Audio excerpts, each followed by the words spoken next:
The knock went unanswered for a long time. I was standing on my daughter's front porch in Lebanon, Tennessee, on a Sunday afternoon in November, holding a birthday cake in a white bakery box and listening to the wind move through the oak trees along the driveway. I had driven 4 hours from Knoxville. I had not called ahead. I wanted to surprise my granddaughter. She was turning 8 that day, and I had missed her 7th birthday because of a knee surgery that kept me in a recliner for 6 weeks, and I had promised myself I would not miss another one. I knocked again. The porch light was off. Sarah's minivan was parked in the driveway. Russell's truck was gone. The door opened 4 inches.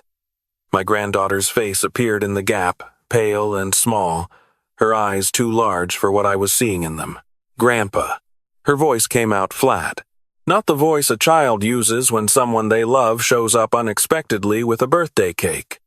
Not even a smile. Just my name, in a voice that sounded like she had forgotten how to be surprised by good things. "Hey, sweetheart, happy birthday." I held up the cake box. "Chocolate, your favorite." She didn't open the door any wider. "Is your mom home?" "She's sleeping." "Is Russell home?" Something moved behind her eyes. "No, he went to the hardware store. Can I come in?" A pause that lasted too long for an 8-year-old deciding whether to let her grandfather inside. "Okay." She opened the door and stepped back. I noticed 3 things in the first 10 seconds.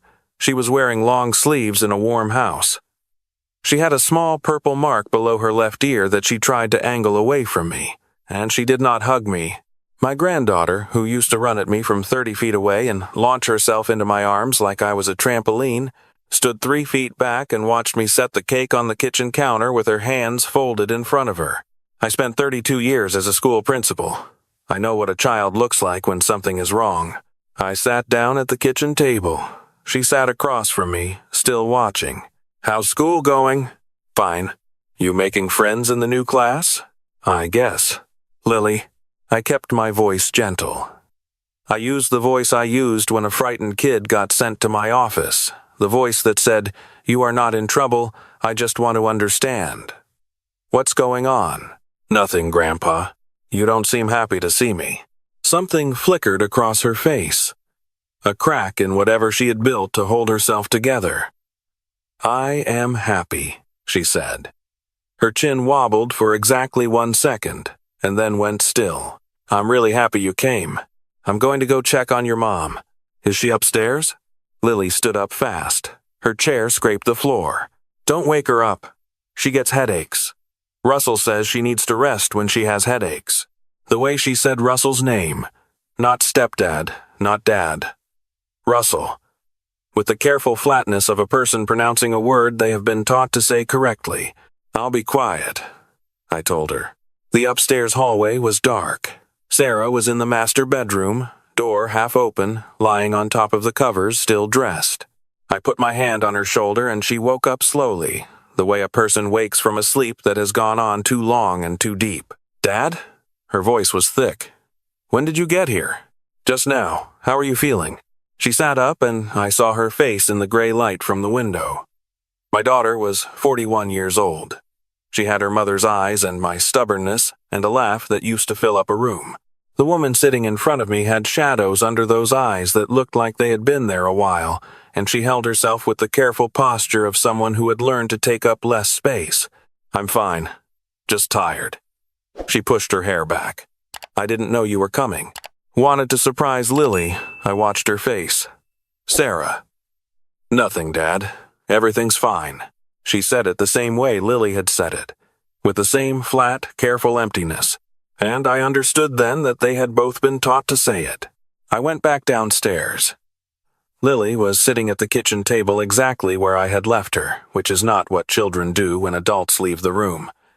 Children move. They fidget, they investigate, they follow. She had sat still and waited. I pulled my chair close to hers.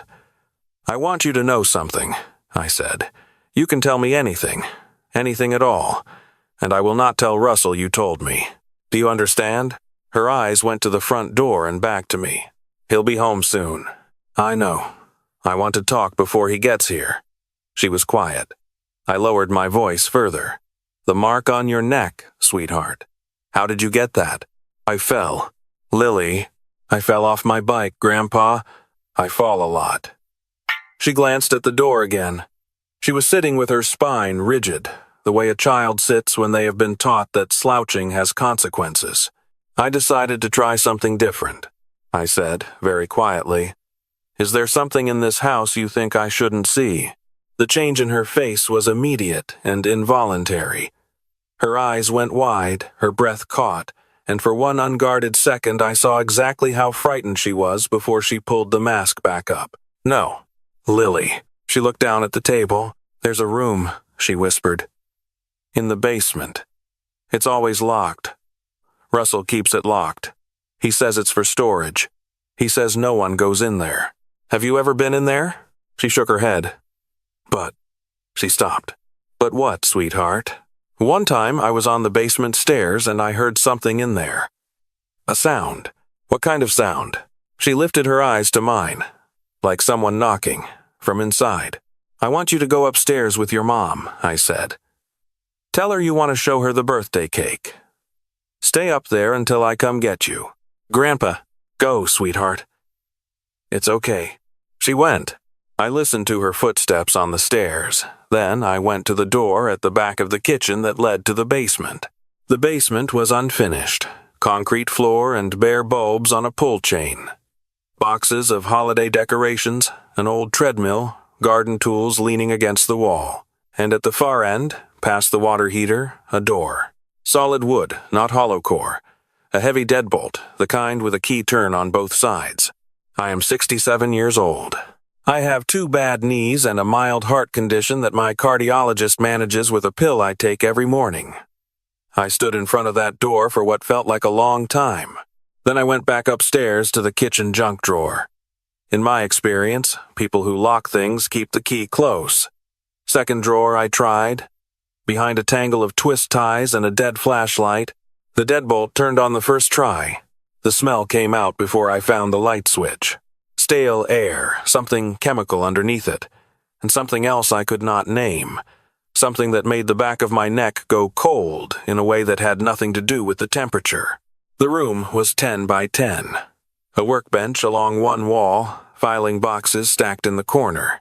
And on the workbench, laid out with a neatness that was worse somehow than disorder would have been, a series of items in clear plastic storage bags, a child's sneaker, a folded piece of lined paper, a small silver bracelet with a heart charm, a photograph. I picked up the photograph with hands that were not entirely steady. A little girl, maybe 9 or 10, brown hair, gap between her front teeth, smiling in front of a Christmas tree. On the back, written in blue pen, Emma, Christmas 2019. The filing boxes, I should not have opened them. I know that now. I know I should have walked upstairs and called 911 and let the people whose job it is handle what was in those boxes. But I was a grandfather, standing in a locked room in my daughter's basement, and the name on the back of that photograph was not the name of any child I knew. The first box was financial records. The second box held a manila folder with a rubber band around it. Inside the folder were printouts from news websites, printed in 2020 and 2021. The headlines were still clear. Search called off for missing Murfreesboro girl 9. Family holds vigil for Emma Calloway, missing 6 months. Emma Calloway case goes cold. Investigators say trail has gone dark. There was a name repeated in several of the articles. The father, interviewed, tearful, who had reported Emma missing from their home on a Thursday night in March 2020, who told investigators she had run away before, who said he couldn't explain it, who said he had gone to the grocery store and come home and she was just gone. The name was Russell Dale Harmon. I closed the folder. I set it back in the box. My heart was doing something irregular that I was going to have to deal with later. I walked back upstairs on legs that felt like they belonged to someone else, and I called 911 before I reached the kitchen, and I stayed on the line while I walked out the front door and stood in the driveway where I could see the road. The dispatcher asked me to describe what I had found. I described it. "Sir, I need you to leave the house. My daughter and granddaughter are inside. Can you get them out without going back to the basement? I went back inside. I went upstairs. Sarah was sitting on the edge of the bed and Lily was pressed against her side, both of them watching me when I came through the door. I need you both to come with me right now, I said. Bring your phone, Sarah. Don't stop for anything else. We're going to my car. Sarah started to ask something. I looked at her with whatever was on my face in that moment and she stopped asking. She took Lily's hand and they followed me down the stairs and out the front door to my car at the end of the driveway. I put them both in the back seat, locked the doors, stood outside and waited. The police arrived in 9 minutes. 2 patrol cars, then a third, then an unmarked sedan with a detective inside who introduced herself as Detective Carol Marsh, 40-something, dark coat, the kind of calm that comes from years of learning not to show what you are thinking. I walked her through what I had found. She listened without interrupting. When I finished, she looked at me for a moment. You said the name on the articles was Russell Harmon. Yes. Does your daughter's husband go by that name? My son-in-law's name is Russell Dale Whitmore. That's the name he gave Sarah when they met 4 years ago. That's the name on their marriage certificate. Detective Marsh wrote something down. She asked me to wait by my car. I went back to the back seat, where Sarah and Lily were sitting together under a fleece blanket I keep behind the seat for road trips. Dad, what is going on? I took my daughter's hand. I held it the way I held it when she was small and frightened, when she had bad dreams and came to find me in the dark. I don't want you to panic, I told her. Everything is going to be okay. But I need to know some things and I need you to answer me honestly. She nodded. Her face had the stillness of someone bracing for impact. How long has Lily been having nightmares? Sarah blinked. How did you know about the nightmares? How long, Sarah? Since the spring, maybe March. Does she have unexplained bruises? Not just the one I saw today. Sarah's face changed. Her grip on my hand tightened. I thought she was just clumsy. She's always been clumsy. Russell says some kids just... What does Russell say? Her voice dropped to nearly nothing. He says some kids just need more correction than others. He says I baby her. He says that's why she acts out. Has he ever corrected her, physically? Sarah closed her eyes. One time I heard her crying in the hallway, and he said she had been disrespectful. I didn't see what happened. I didn't ask. She pressed her free hand over her mouth. I didn't ask, Dad. I didn't ask. I put my arm around her. She cried in a way I had not seen since her mother died. Lily reached up and patted her mom's arm with a small hand, with the automatic practiced motion of a child who had been comforting a distressed parent for a long time. You're okay, Mom. It's okay. Grandpa's here. 8 years old, taking care of her mother. Russell came home 40 minutes later. His truck pulled into the driveway and stopped when he saw the patrol cars. He sat behind the wheel for a moment. Then he got out slowly, a big man, mid-40s, with the particular stillness of someone calculating their options in real time. Detective Marsh walked toward him. I watched from my car as she spoke to him. I watched his face cycle through surprise, confusion, concern, all of them performed, none of them reaching his eyes. He turned once and looked directly at me. His expression did not change. They took him in for questioning that night. He did not resist. He walked to the patrol car with his hands loose at his sides, and just before he got in, he looked back at the house, not at Sarah, not at me, but at the front door as if he were checking whether it was locked. I found out later, from Detective Marsh, that Russell Dale Whitmore had legally changed his name in 2021. Before that, he was Russell Dale Harmon of Murfreesboro, Tennessee, divorced father of one, Emma Grace Calloway Harmon, born June 2010. Emma had been reported missing March 14, 2020. She had never been found. I did not sleep that night. I drove Sarah and Lily to a Hampton Inn 6 miles from the house, and I sat in the chair between their 2 beds while they slept, and I looked at the ceiling and thought about all the things I had missed. I thought about the 3 times I had driven from Knoxville to visit and found reasons not to stay. Russell was polite in the way that people who are hiding something are sometimes overly polite, filling silences, making jokes, steering conversations. I had told myself he was just one of those men who needs to be the center of the room. I had told myself Sarah seemed happy enough. I had told myself Lily was just going through a phase. Children go through phases. I had been a principal. I knew the signs. I had known the signs in other people's children for 32 years. I had not seen them in my own granddaughter. Detective Marsh came to the hotel the next morning. She sat across from me at the small round table by the window while Sarah took Lily to the vending machine down the hall. Russell is still in questioning. She set a coffee cup down. He hasn't confirmed or denied anything about the Harmon identity. His lawyer arrived at midnight. What happens now? We're executing a full search of the basement. The items you found are being processed. She paused. Mr. Alderman, the photograph. The bracelet. We're running them against the file for Emma Calloway Harmon. You think Emma is dead? I think we need to answer that question. Her voice was careful. One of the articles you found in that folder. Did you read the full account of how Russell described the night Emma went missing? I had.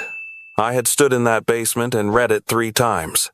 He said he had gone to the grocery store. He said he came home and she was gone. He said she had run away before. That she was a troubled child, that he had tried everything. A troubled child, I said. A troubled child. Detective Marsh's jaw was set. His exact words, in 2 separate interviews with 2 separate detectives. My daughter was sleeping 10 feet away when those detectives talked to him. My daughter was dating him. She met him 8 months after Emma disappeared. Detective Marsh looked at me steadily. She said, I need to ask you about Lily, the bruising you observed.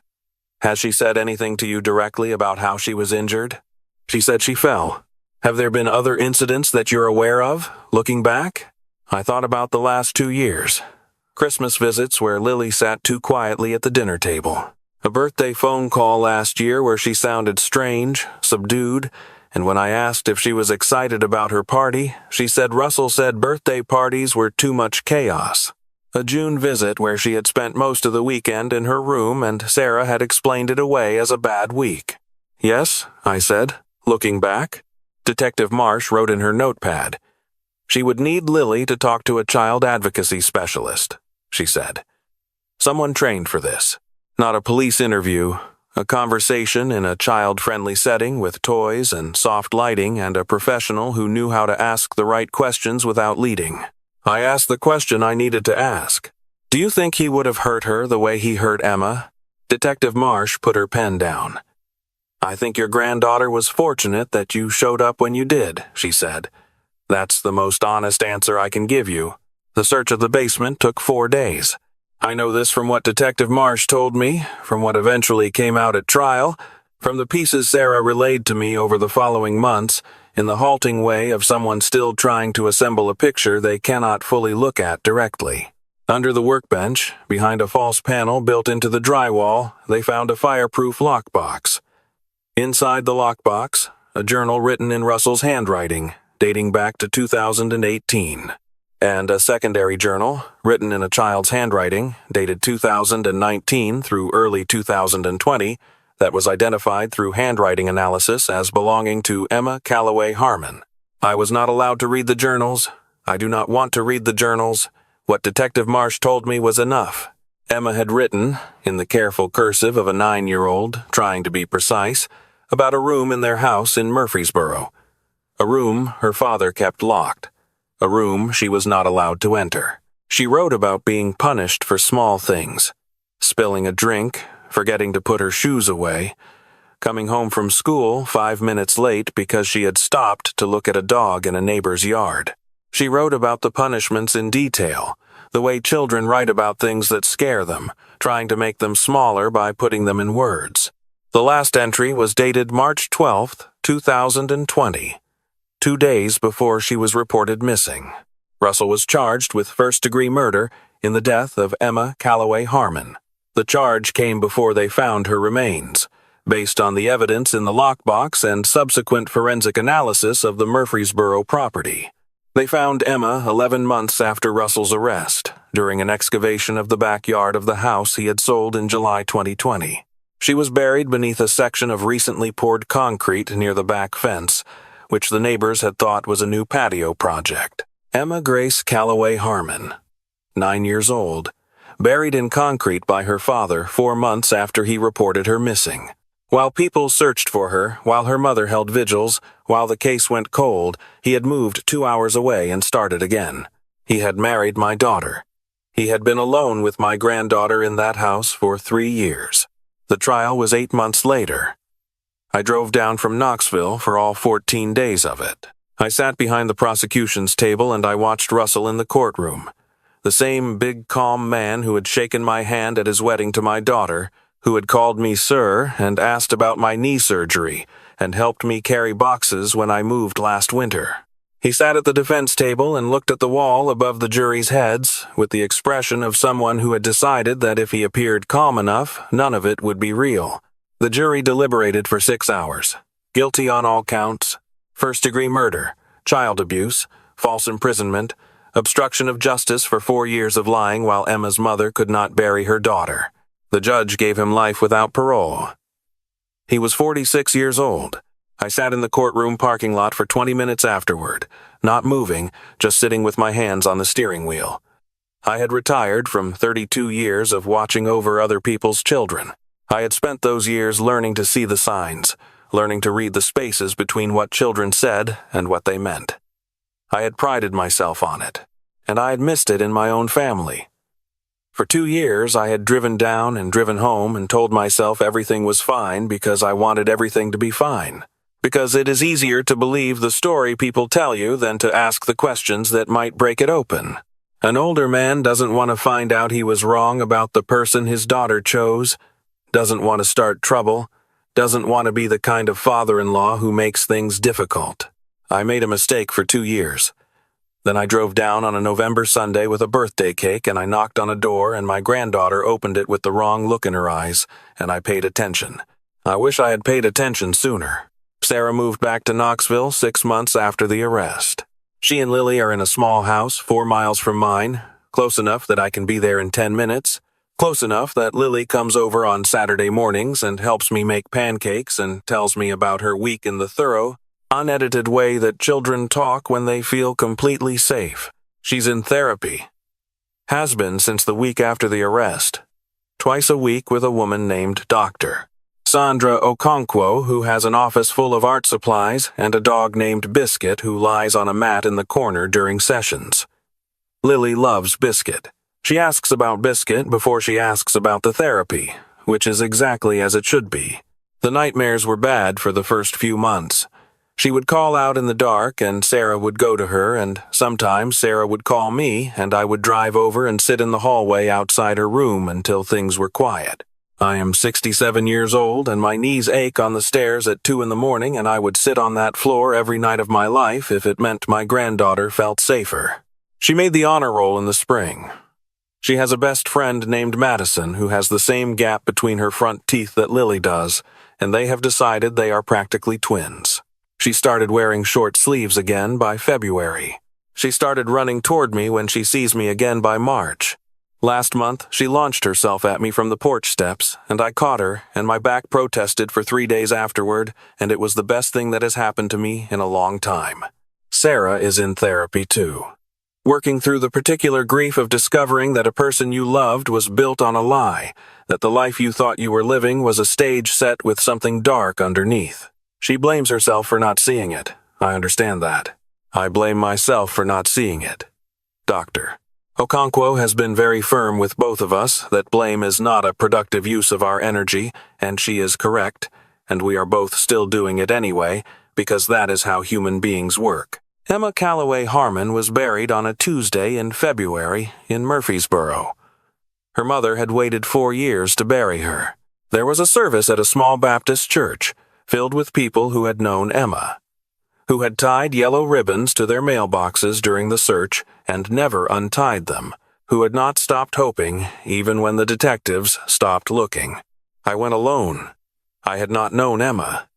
I had no right to her grief, but I had read enough of what she wrote to feel that I owed her the presence of someone who understood, in the incomplete way any outsider can understand, what she had survived in that house, what she had tried to put into words so that the fear would be smaller. Her headstone said, "Emma Grace, beloved, finally home." I stood at the grave for a while.